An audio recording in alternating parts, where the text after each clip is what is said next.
So Joe at Sacramento Hydrographics, as this thread talks about, we're talking about liquid mask, 3M overspray masking liquid. Never used it before, it's the first time. There's your part number 06847. This is some pretty thick stuff. Got to spray with a 1.8 or bigger tip. I used my AccuSpray gun. They say not to use the same gun that you use when you're doing any painting. So basically I used an AccuSpray gun. I swapped my tip that I usually use for my primer. And I'm going to use a fresh tip on it, only for this film. This is what I'm going to be dipping. As you can see, it's kind of a complex tank here. Got things hanging off everywhere. As you can see, I am not as talented as Jim might be, and I couldn't dip this in one dip. So for the sake of experiment, all I'm going to do here is this whole thing's been sprayed. I'm going to wipe off the bottom, and I'm going to dip the bottom. I'm not going to use any masking on the sides. I'm going to let the film come up the sides. Then we'll see if it sprays right off, as I'm hoping it will, or if I'm going to be repainting, stripping and painting and starting over. Now we'll see how it goes. Okay, so we're going to be dipping this tank. I went ahead and actually masked off some lines on it. I know I said I wasn't going to do that, but just thinking to use this as a mask helper, not a mask replacement. I want to keep some lines nice and straight. I got to think as I'm wiping off the liquid mask off the bottom, it's not going to be a solid straight line. So I think it's probably best just to use actual masking tape for that. Okay, I'm using the dreaded CF210, which I absolutely cannot stand. Anybody that likes this film, that wants my customers that want it, just let me know and you can have my customers, because this will be the last project I will dip with this stuff. This has been a big project. I've gone down to these two tanks behind me. Fortunately, it's only available in 50 centimeter film. And my project here, my big tank here, 17.5 inches across the top. So that's a fun one to dip across the top. This other one's not quite as wide. But I found that I can't soak this film for the full 60 seconds like I normally would, so that's why you're not going to hear my timer go off. Interesting. And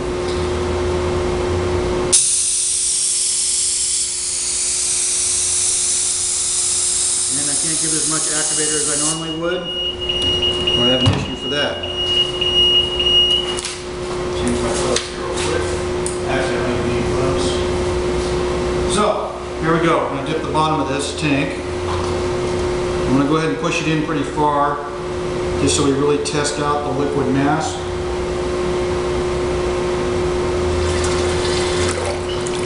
And as you see, I got it all up the sides.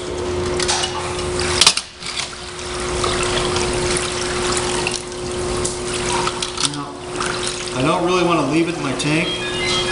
Just from the standpoint, if I do, I'm afraid all that liquid mask is going to come off of my tank and make a mess of my tank. So I'm going to take it over to my rinse station and go rinse it off, and then I'll show you the result. Okay, so normally I would turn on my recirculating rinse station, but I'm not going to do that for this video, so I can really kind of keep a look at it. I want to see what happens with this liquid mask. So far, looks like it's working pretty good. Yeah, that's good. It does say on the directions to put the water on the liquid mask, let it sit for about a minute, and then rinse it off. So far, it looks like it works pretty darn good. Let's see.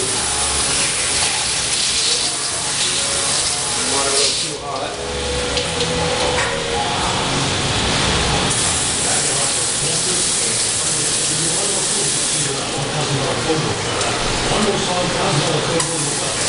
You can see it didn't stick to that. Turn around here so you can see the other sides. It's definitely gooey.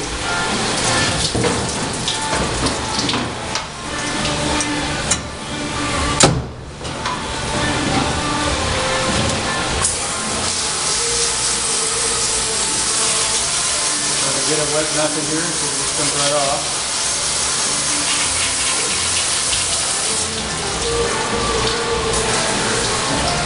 Obviously I didn't get it off of this part, so I can see that being the problem.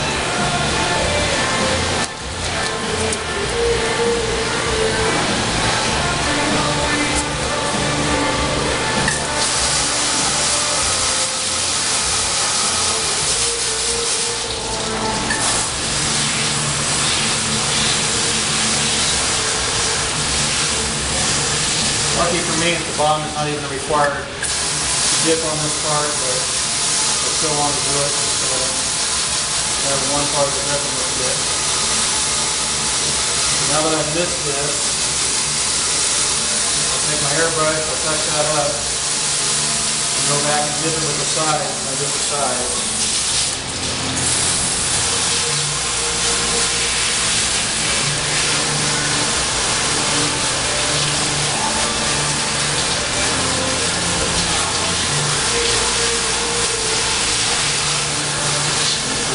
Pattern stuck to the bottom.